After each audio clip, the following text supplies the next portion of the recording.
Welcome to the Melanin Jelly Project Conversations, a podcast that celebrates diversity and representation in children's storytelling, entertainment, and edutainment. I am the host, Olunosen Louisa Ivaze.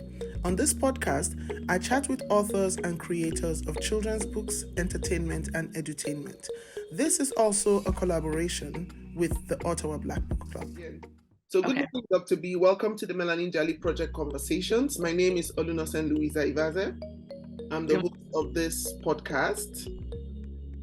Thank you for having me. You're most welcome. So today we have Dr. B, the author of Oh, My Left Eye. Mm-hmm. So I'll just jump right, tell me about yourself and the inspiration for this book. Okay, so I worked in traditional education for 15 years. I actually just left at the end of 2022. And I was an English teacher, I was a school counselor, and I was an administrator. I have a son who's now 7, but when he was born, his father and I noticed a lot going on with his eyes. They didn't seem to be straight. He seemed to have trouble focusing just immediately as a little baby. And he just couldn't really focus. We noticed he would tilt his head and raise his chin. Like, we noticed little things right away. And so we began going to different specialists to see what we can do about his vision, because we knew something was wrong. And we can just see that his eyes weren't always straight. And so it didn't take long to get a diagnosis. He has stress bismuth, which basically means his eye muscles don't do what the rest of our eye muscles do. They're diamond shaped, which explained why we were seeing him lift his chin, because he needed to focus.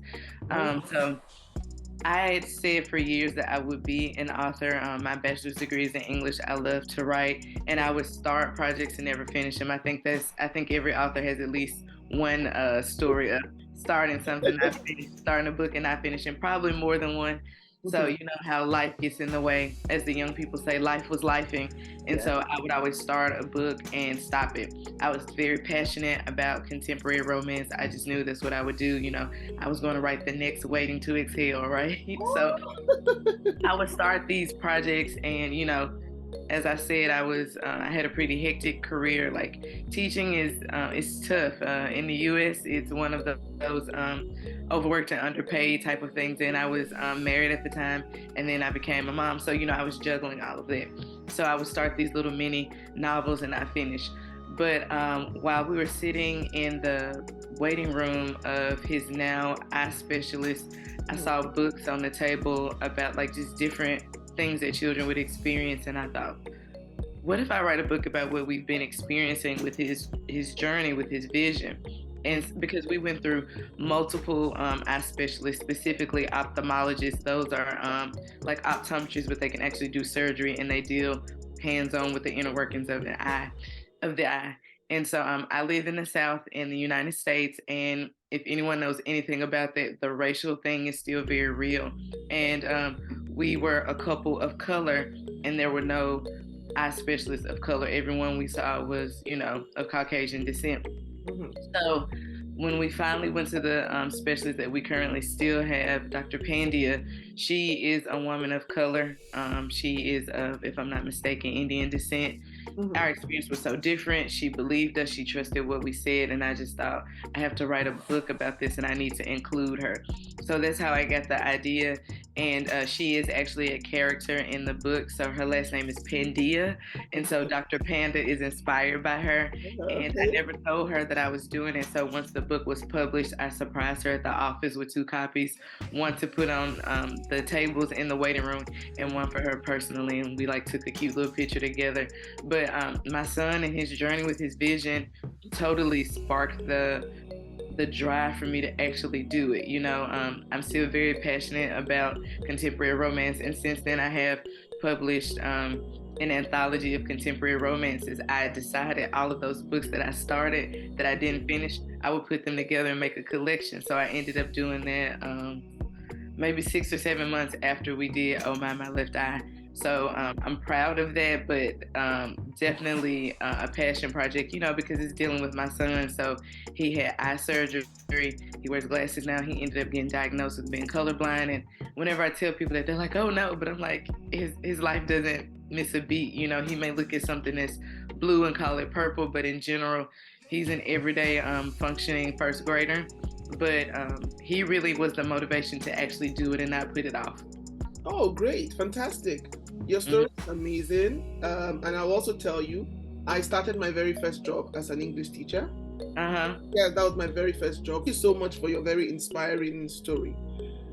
How important do you think it is for people or parents to write about some of the challenges children experience?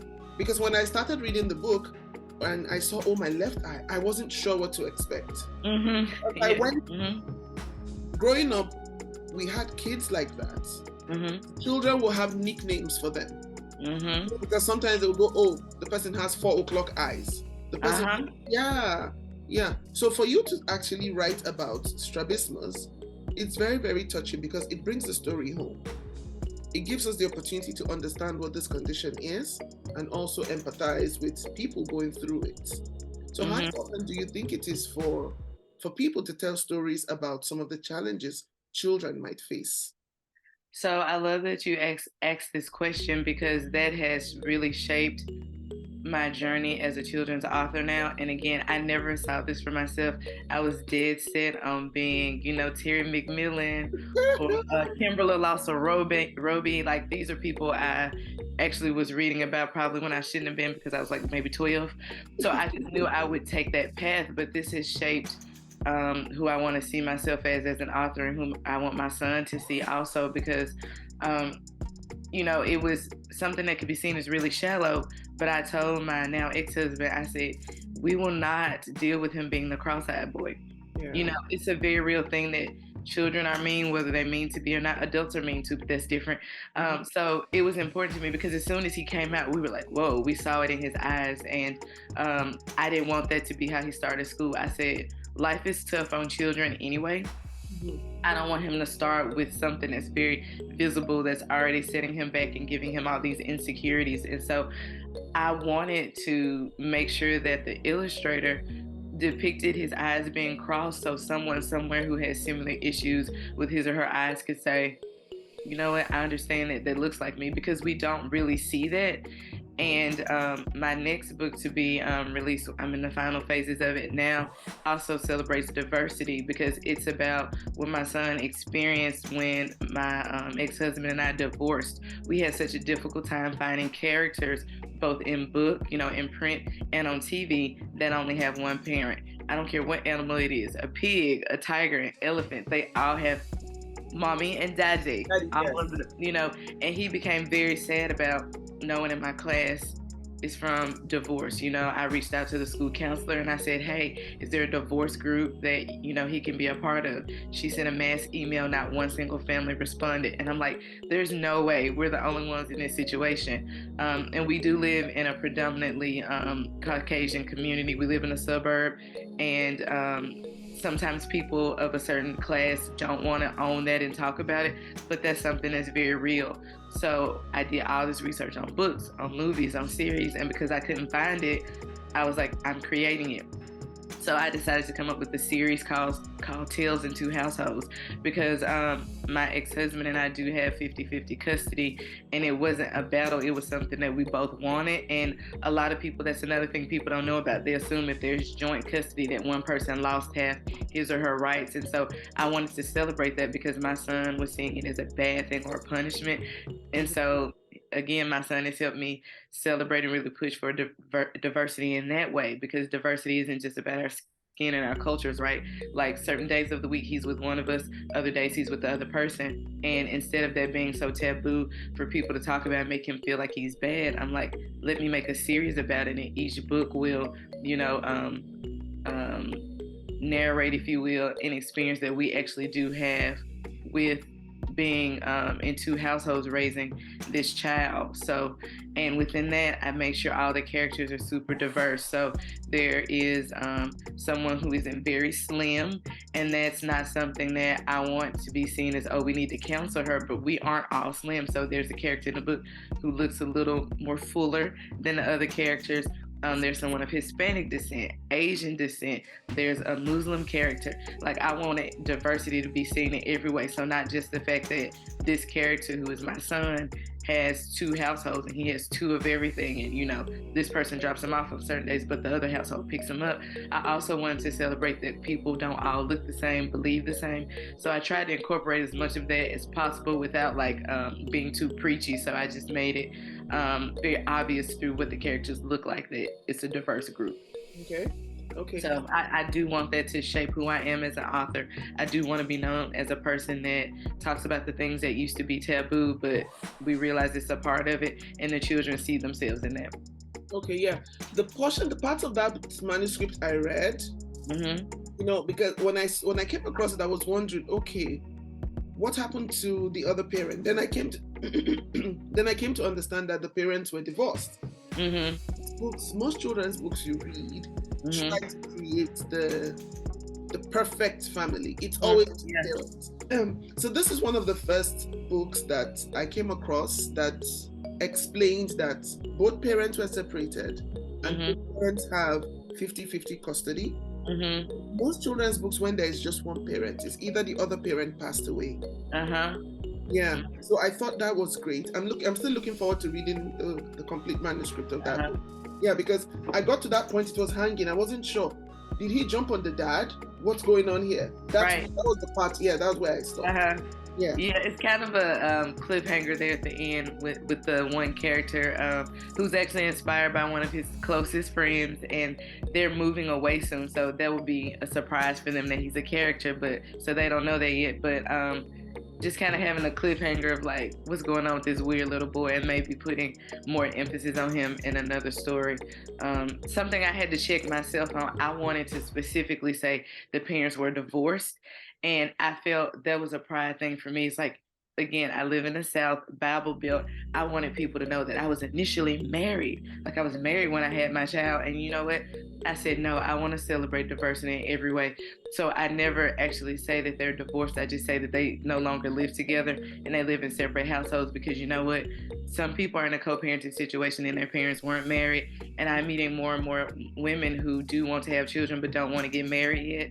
And I don't want someone to feel like, well, this isn't like me, because at least he knew what it was like for his parents to be together at one point. Some people don't have memories of that because that's not what happened with their parents. They were never, officially together or in the same household. And so I had to check myself on that. I'm like, why is that so important to me? I'm not married now. That shouldn't matter, because there are tons of children, especially in the city where we live. It's an inner city with a high, underserved rate for people of color. And when I worked in education in inner city with people who looked like me, most of my students, their parents were never married. And a lot of them didn't have a lot of access to the parent for whom they didn't live. And so I want to honor that. You know what? You can exist without your parents at one point being what people would see as this big happy couple, or they had this wedding, or they were the power couple. Some people's parents had a child together and that's all they had together. So it also was really holding me accountable about how I can be maybe too conservative about what other people think. I was like, hey, some people's truth is that the parents were never married. So I actually had that in the original manuscript, and I removed that they were divorced. I just said they lived in separate households. Okay, that's very interesting, because in some when you hear stories about people of color, if the parents are not together, it's either the father is not in the life of the child. At all. I was happy that the father here was in the life of this child. And both parents had access to the teacher. Yes, and that is our life. When we were going through the divorce, one of the things that my ex-husband asked for was, I want 50-50 custody. And in my head, I was thinking, why would I want my son to have less access to him than he's accustomed to having? But of course, when I speak to women, they're like, I just can't not be around my baby every day. I'm like, he's not just mine, And so this is one of the consequences of the decision we made when we decided to divorce. And that story is very true. There's very little that I had to add to make it be that way. Everything that you read really does happen. He really does go to all these political events with his dad. His dad is more formal. Everything is real. And I wanted my son to be able to see that and take pride in that. And if he wants to share the book with his friends, he can give them a copy and say, okay, this will help you understand what my life is like, because we definitely get negative comments, right? People say to us all the time, oh Lord, how do you guys keep up with that? How can that little boy remember that? I'm just like, we don't give children enough credit. He knows Monday and Tuesday I'm here, Wednesday and Thursdays there. Now sometimes he doesn't always remember whose weekend it is, but we tell him every single morning, whichever parent he's with.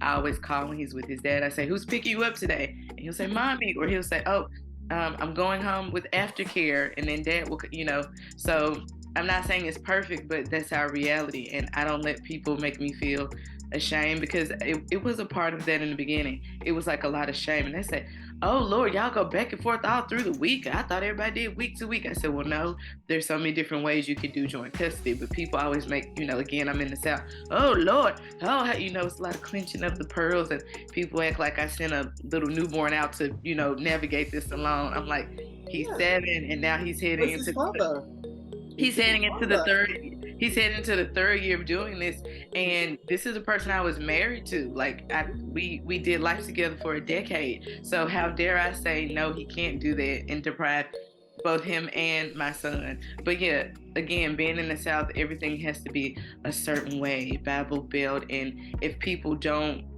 If they can't relate to it, they do make a lot of sounds. Like people say, "Well, I was going to ask you if he could come to the party, but I can't keep up with that schedule. I never know whose turn it is." And in my head, I'm thinking, we don't ask you to remember. Text me, text his dad. If you text me, he's with his dad. Because I've had several people, it's been a party of a friend that's through, my life.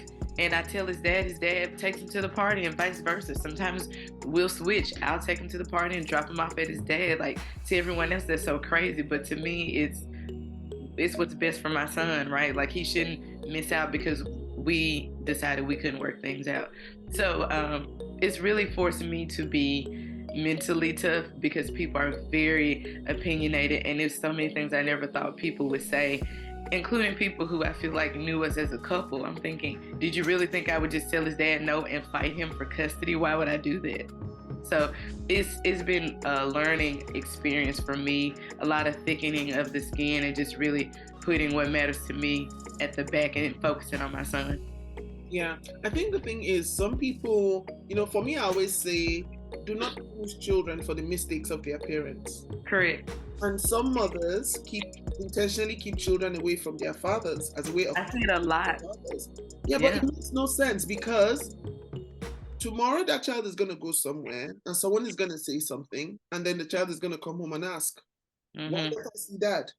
I feel it makes no sense, but again, they say to everyone his own, and everybody knows their experiences. So I'm happy that what this book did was there was clarity.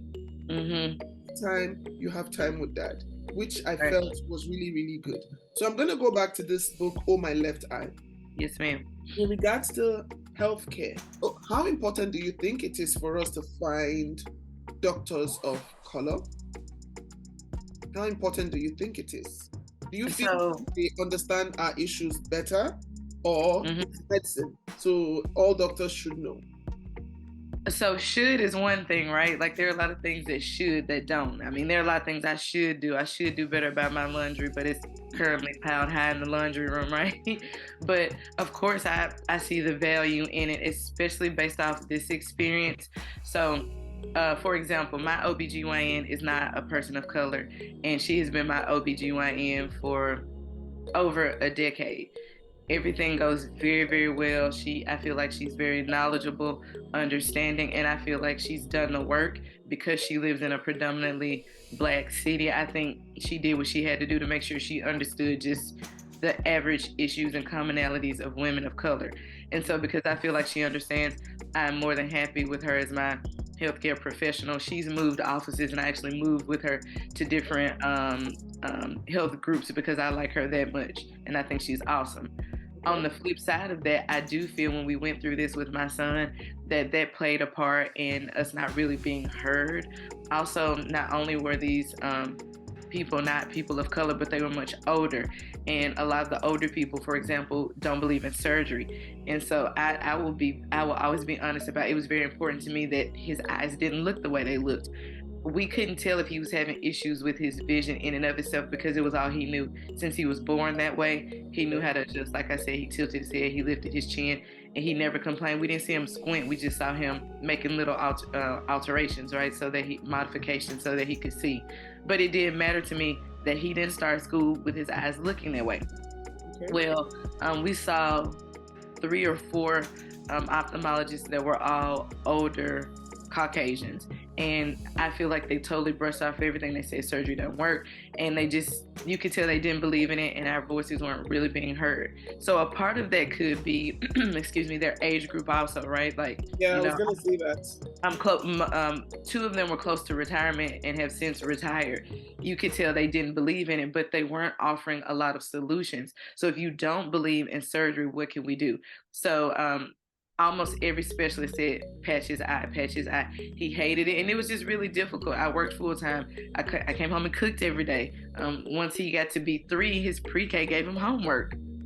So homework, food, like he doesn't want it on his eyes, uncomfortable. And it was really hard for me to put that into the routine. The nature of his dad's job, he wasn't home the same amount of time that I was, so I was the person that would have been easier to do, but it was not easy, and I just don't know how effective covering one eye and like doing exercises with the other eye was going to be when his eyes were visibly to a point where if it was a certain angle, they would go left and right. So I'm just like, I don't see this working. And each time they would say, patch his eye, patch his eye. And I'm like, when do I have time? And he hated it. And that's how the book cover came to be, because he did have to wear an eye patch, and we tried, and it was just terrible. But I wanted to own that was a part of what he had to do. He was supposed to wear an eye patch. But I just didn't feel like whether it was because of the differences in the generations of those doctors and my husband and I, or if it was a big part of the culture too, but I didn't feel compassion. I felt very dismissed every time, very dismissed. There was one, it was a husband and wife together. She was compassionate, but they were also very old. She did not believe in surgery, and she was very busy. It was so hard to get into the appointments that I'm like, he's not making any progress because you're too booked. Like, I didn't say that to her because that's a good problem for her to have, but not for us. So even if the reason that I felt we weren't really taken seriously and received more compassion had more to do with the age group, there was still this part where you felt like they didn't really connect with what we were experiencing and feeling. And immediately, even though I would not describe Dr. Pandya as a very super sensitive person in that way, she was very sensitive to what we were experiencing, and she just made me feel immediately like, no, I understand, it's okay. No, I already understand. And she would go deeper with explaining. After the surgery was when I noticed, because he was getting older, I'm like, I don't think he's seeing colors the way they're actually shown. I knew he knew his colors. My mom was an elementary teacher. I work in education, so he was always getting exposed to learning very early on, and he didn't really show signs of not comprehending. And he could call out colors. He could spell them, but I was looking and I was like, okay, this is very brown, and he saw red, and red is one of the components that makes up brown. So in my head, I was like, something's going on. I called Dr. Pandya's office. I said, I think he's colorblind. She didn't say, oh, no, he doesn't. Who are you to diagnose him? She's like, bring him in, it's possible. And right away she did it, and she went so deeply. She explained my family's lineage. So I'm in a family group text with my mom, my sister, and my brother, like, hey, I think this person has color blindness too. And my brother's like, yeah, I do. My brother was 40. He never told us. Oh, wow. He said, yeah, that's why I always wear black pants and the same type of shirts. I was like, you never even told mom. And my mom was like, I'm not surprised. Your brother's so nonchalant. So my sister's like, oh, yeah, my sister has 2 boys. The eldest one is colorblind. So Dr. Pandya went a step further. I'm reading the text aloud to her. She didn't say, okay, I got to wrap this up. She's still engaging with me as I'm reading this group text. And she says, if you have a niece, there's a 100% chance that if she has a son, he'll be colorblind. And I only have one niece. My brother has a daughter. And I texted them that, and so my niece was like, well, great, thanks. I was like, it's not bad, it's just what it is. But she went so deeply, and she was so patient. I was in her office for an hour. She was still doing activities with my son, but she totally broke it down, and my family was just like, we were all intrigued. We were all bought into it. We didn't even know we had this lineage of it, and she said it came from my mom's paternal side. Well, my mom never got to meet her dad. And so it was just kind of like a moment for all of us. But she took that time, and she was so patient. And she's always busy. She always has a full deck of appointments every time I go somewhere now. And I see a little child with glasses, and I tell him about Anderson. The mom says, oh, we go there. Oh, that's our doctor too. So she's super busy, but she never rushed me and she broke it all the way down. I was reading the text to her. Like that part, I feel like it definitely mattered that we're both people of color. Like just that we understood like the familial thing and like just how we don't always know our history. Let's be real, as people of color, sometimes there is this kind of moving around the fathers here and there, so you don't get to have those conversations. So none of us knew that this was about 2 years ago that we realized, oh my goodness, just in my immediate family, we have a history of color blindness and no one knew. And they're all functioning, doing well in life, but just to know, right? So I do think it's extremely important that you have people who understand your culture and can relate and are going to be patient and also make the connections, like even what you discussed with going to a doctor who immediately understood, oh yeah, skin tags, that's common, and based off your history, this is based off the amount of melanin in your skin, right? I've never had a doctor that wasn't a person of color to really truly own, like, hey, as a person of color, your skin is more this and you have that. It's always people who look more like me who understand that. And so I do think it's important if people who don't look like us aren't willing to do the work and really research, study, and take it totally in. Because I do think you can know a lot about something and it not be true to you. Like at one point I did have a male OBGYN and he was Nigerian, and all my friends were like, there's no way I would go to him. He was very tall, very big, but he was very good at what he did, and he wasn't rough as women always assume about like a male OBGYN. I only left his practice because his office staff was not professional, but he was amazing. But I think he did the work to know, so I trusted him. It didn't matter that we didn't have the same body parts, right? And I think that's just true about everything with healthcare. If you don't look like me, I need you to know so much about my story, my history, that I forget that you don't look like me. And I also need, see, you're in Canada, again, in the US, we are fortunate, my ex-husband and I, because we both have careers that provide insurance. It's expensive, but we have that luxury. A lot of people don't have the luxury to go to an ophthalmologist. Like, I'm not sure that's a thing with, like, Medicare or our insurance options that people who are, living in a lower socioeconomic community have. These people take insurance. You have to have insurance. I'm saying I have what's considered a career, so I'm able to have insurance through that. But if I didn't have that, he wouldn't have been able to very likely see an ophthalmologist because I wouldn't have been able to afford it to pay out of pocket. So that's another thing where diversity is still like this really huge gap between the haves and the have-nots, So we definitely have a long way to go. I just hope that my author platform allows me to bring more awareness to it and we start seeing some changes. That's really what I hope. And I know that's a huge goal. And I cannot stress enough, I did not see this for myself. I did not see myself as a children's author in any way, but I am very thankful. Again, I'm in the Bible Belt, so I'm a Christian. I feel very blessed that, the Lord put it on my heart to go this route because I didn't see that, and now I can't unsee it. Right now, I feel like it's my mission to do children's books that always address like inequalities or any issues that can be perceived negatively as opposed to just being a part of life. Like I just want to tell stories about that so the children living in those worlds and those households and those situations feel pride, because representation matters. Yeah. Whenever we're in a bookstore and my son sees a book that has a young black boy and he said, "Mommy, it's me," and I always say, "Yes, it is," every time. And he's old enough that he knows like it's not him, that I didn't write that book. But if he sees a black little male, he says, "It's me," and I always say, "Yes, it is." And we buy books that represent him, right? And I mean, of course he has books where people look like everything, and again, the ones that are animals too. He loves Bluey, for example. But when we see a book, if there's a little black male, we're getting it. Like if he says he wants it, he's getting it.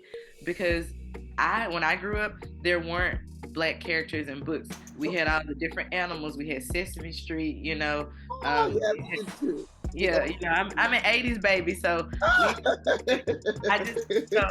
you know, growing up in the early 90s, since I was born in the 80s, I remember that it was understood that the people in the books wouldn't look like you, and that was our norm. People in books were not minorities. They were animals or they were of Caucasian descent. You know, it was not a lot of that. You know, I loved reading Rainbow because the host looked like me.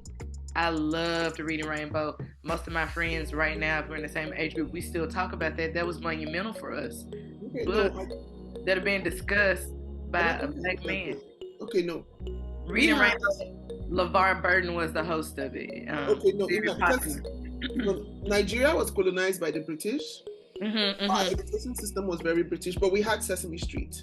Okay. Yes, we had Sesame Street. So yeah, so I grew up on that, and because I loved to read, so I read all the Enid Blytons. So our reading was very British. Right, it makes sense. Yeah, so we didn't see a lot of, I didn't see myself. I actually started off as a writer. I write for adults. Me into children's writing was because I had writer's block.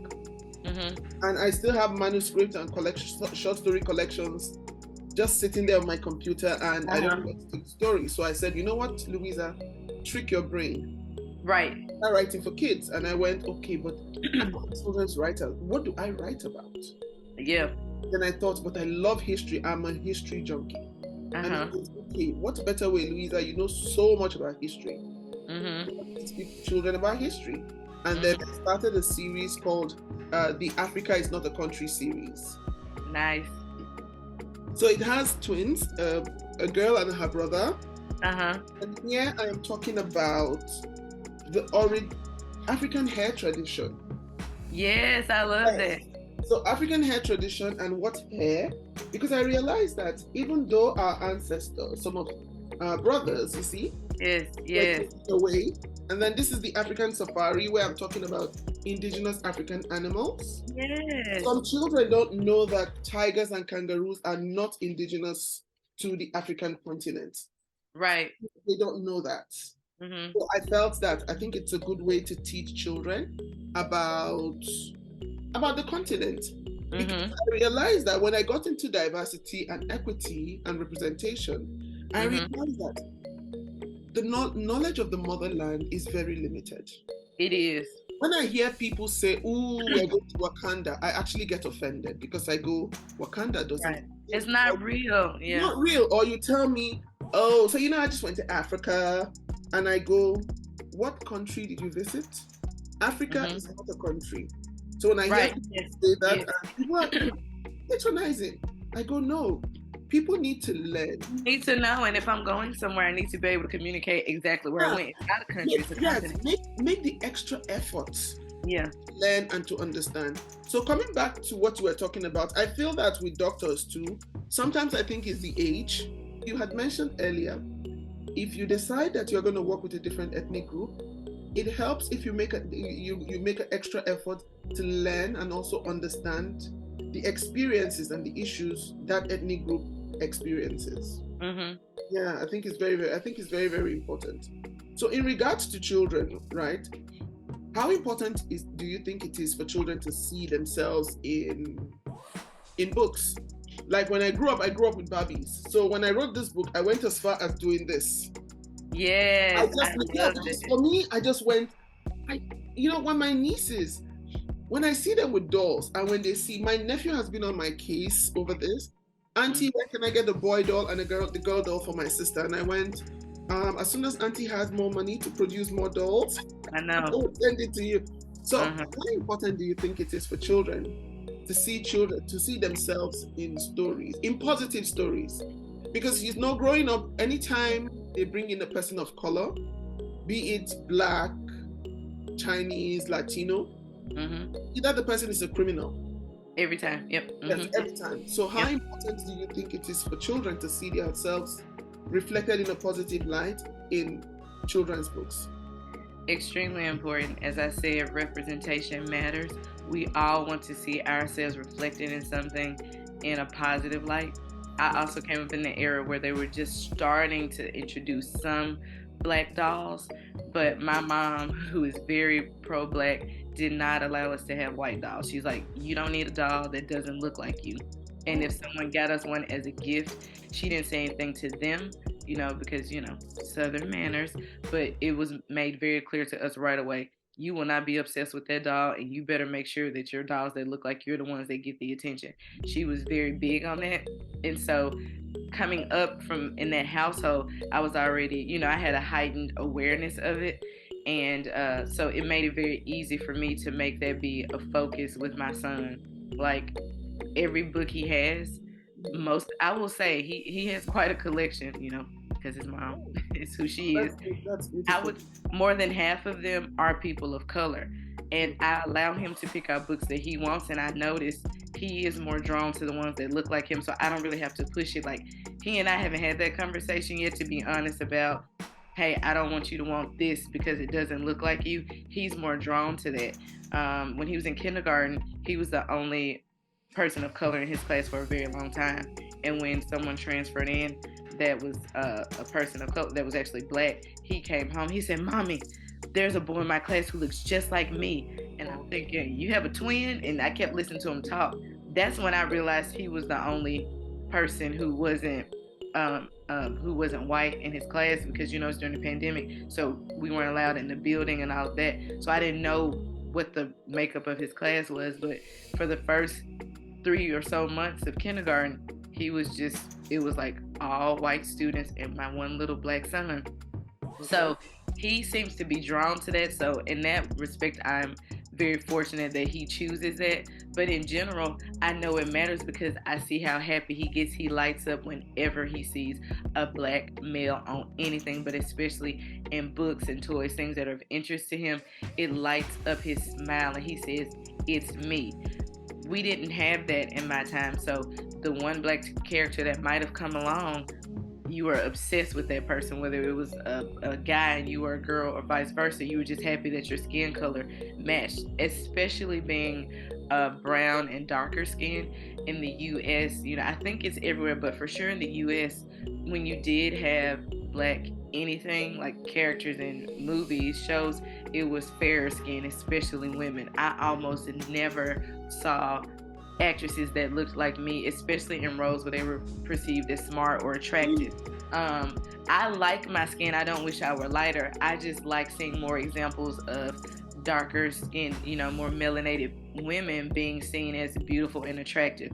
We've made a little bit of progress, but most things I watch, the leading African American lady will be a fair skin or a biracial person that they, having a Black character. And cartoons do that, big time. When it's mom and dad, the mom will have fair skin. Is there this perception that beauty is white? Anything close to white, light is white. Yeah, you see the doll experiment. Yes. When they asked kids, I was so heartbroken. They asked this Black kid, depressing. Yes, which of these dolls do you think is the intelligent and the good one? They said the white one. Which of these dolls is the bad one? They said the dark one. Right. Which of these dolls I know exactly what you're referencing. More likely to get into trouble? And they picked the very dark one. Right. I was in shock. Yeah. It's super important because we do need to change how little people see themselves so that as they come up, they change the narrative, right? Like, I want my son to have fewer experiences like the ones I have where he doesn't understand that I didn't used to see characters that look like me. And it specifically, as we talked about, like in film, in media, the people my complexion are always the funny sidekick.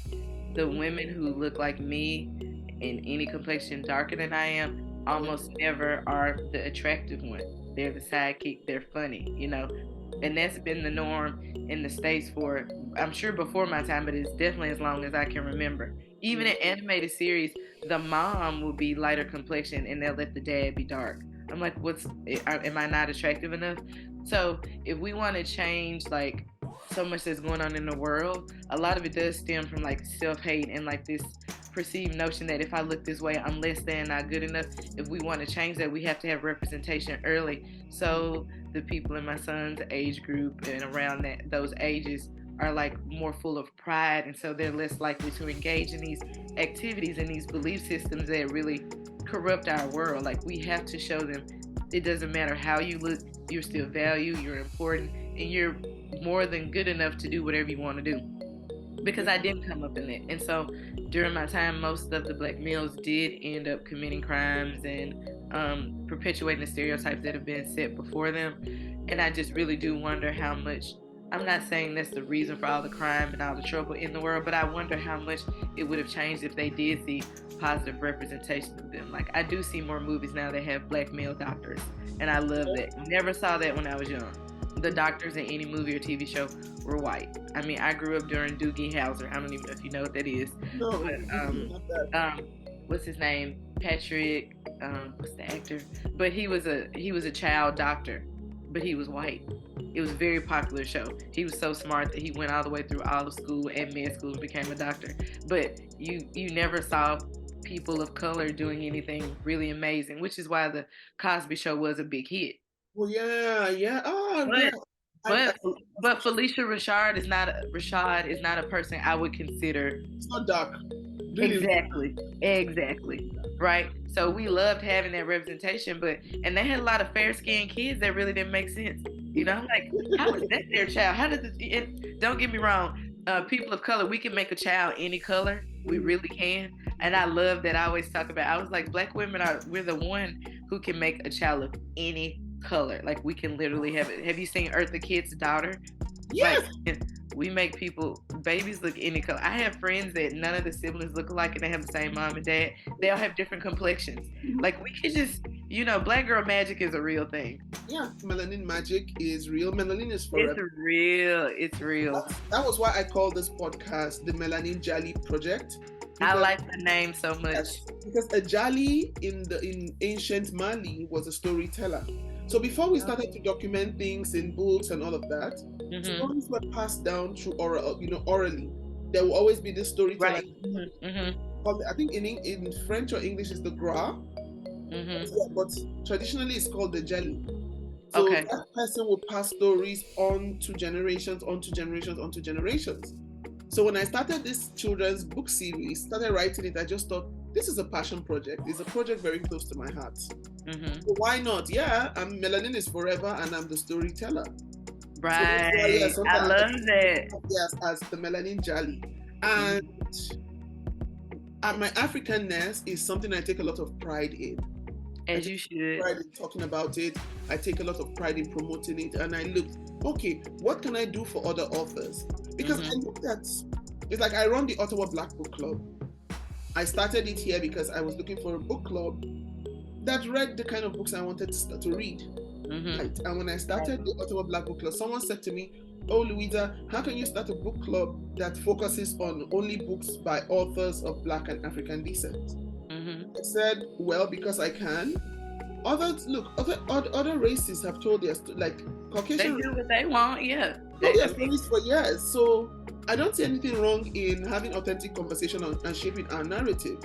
That's what I want. And you know what? If all races are welcome to learn, come learn, ask questions. And I'm very unapologetic about it. As you should be. Yeah. Listen, I've had some rough experiences trying to market as, an author of color. So many people on Instagram that have these accounts where they review books. I send them my books, I send them messages, they never respond.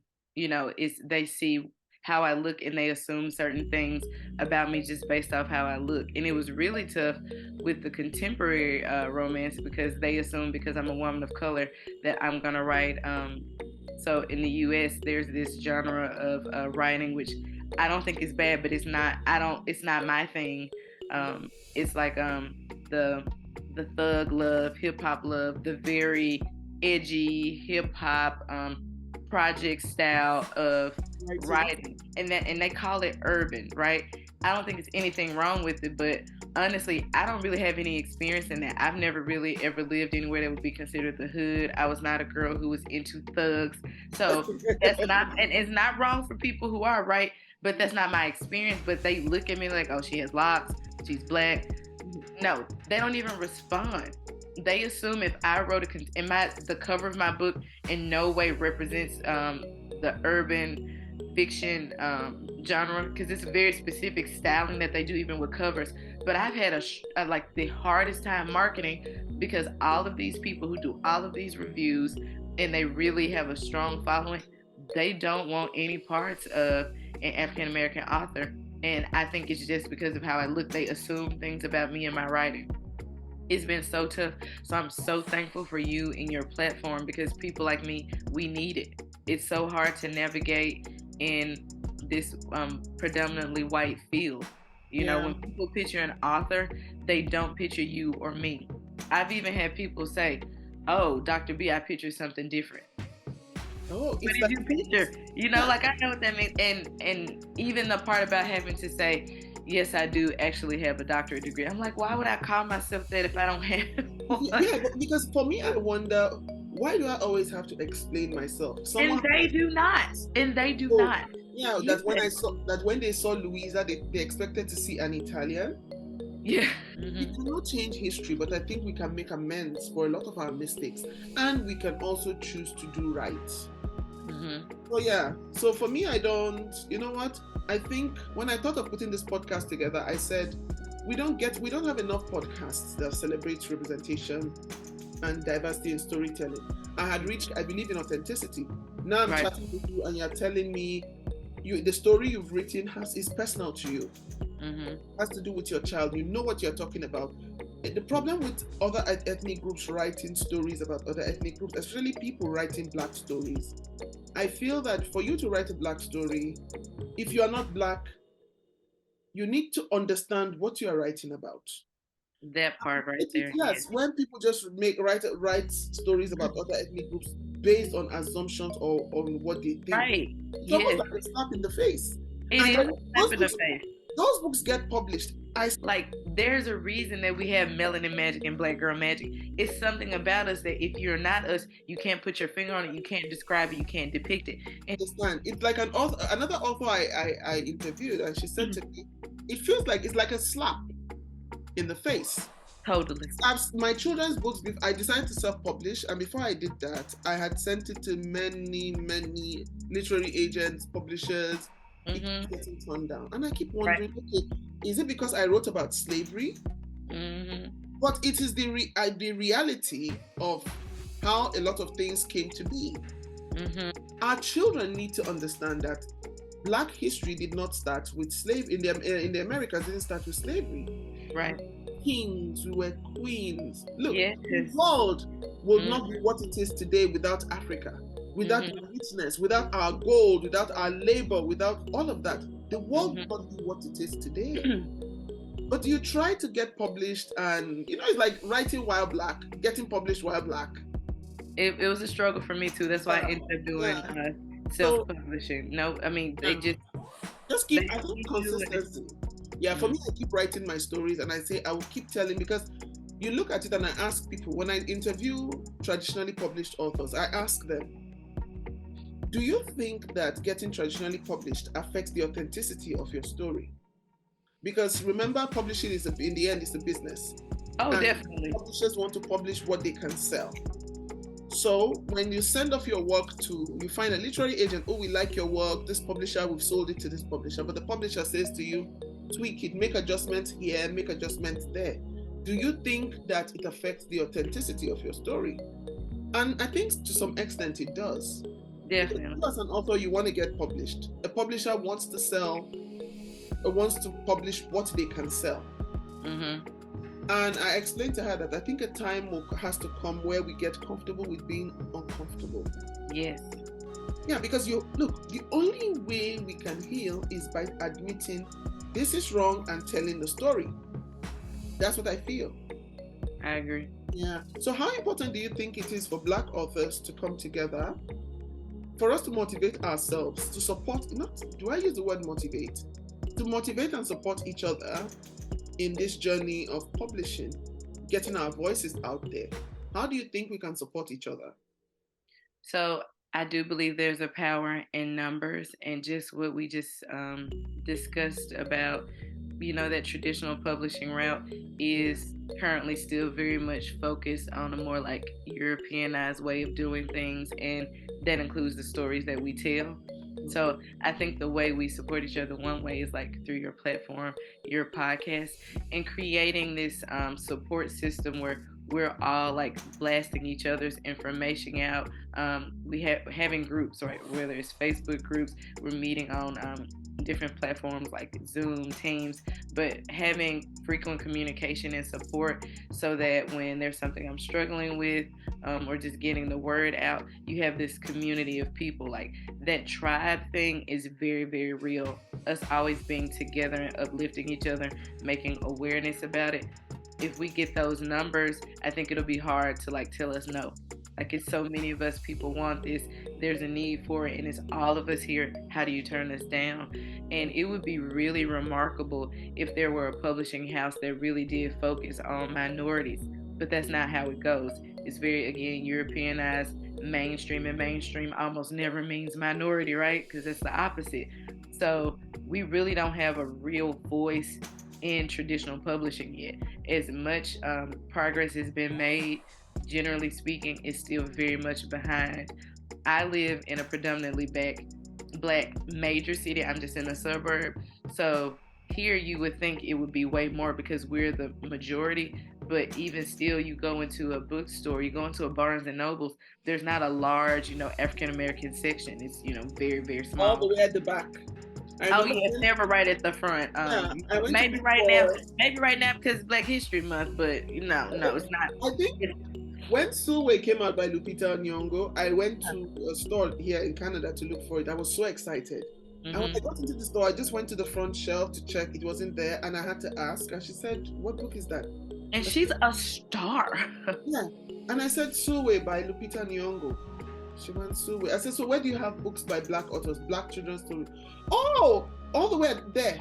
So I had to go all the way to the back, and it was just in a corner. Yes, and I keep wondering. I know now that a lot of publishers are creating that. Oh, we want to publish more stories about children of color. But my question there is, how authentic can that story be? Because if I'm writing a story about Nigeria and I send it off to 20 literary agents, it gets turned down.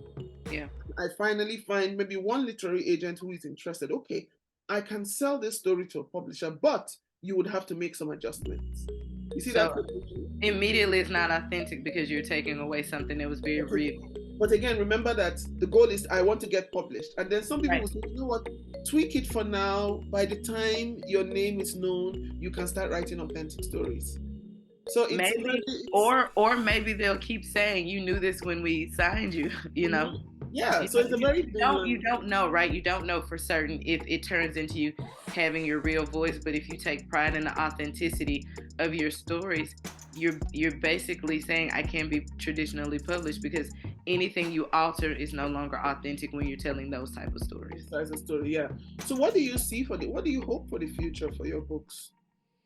So of course I hope that it touches a lot of lives of little ones who don't typically see their situations, right? Whether it's the households in which they live or just any small thing about the story. With my original book, if someone who had issues with vision, or maybe they had some other physical impairment, but they related because they're like, oh, that's just like, I have to wear crutches or I have to have braces on my legs, or I want the diversity in every way celebrated, not just the skin color, but the diversity of I have something different. I'm not the typical, but that doesn't make me bad or less than. So of course I would love for children to relate to any book that I write because they're like, I know she's going to have something that makes me celebrate something that people don't normally celebrate. So of course I want that first and foremost, but I would also just like to really spread more books of characters that look like people like me. I want that to be so normal that children don't realize that it used to be abnormal. I want the younger people to be like, wait, what? You didn't grow up seeing people like you in books? I want them to think, wow, that's strange, as opposed to being like, oh, finally a book about me, right? I would love to change the narrative of minorities being the minorities. We don't have to be the minority in print just because it's fewer of us in these places that we live. Okay. And if people want to buy your book, where can they find your books? So I'm on Amazon, Currently I'm on Amazon, and I am in the final phases of adding the cart feature to my website, Dr. B Writes. And so it is my hope that spring 2023, so around March, that it can come directly from me, because I do think that's important also. Thank you so much. Thank you so much. Have a great day. Thank you so much for this opportunity. All right. Bye-bye. Bye.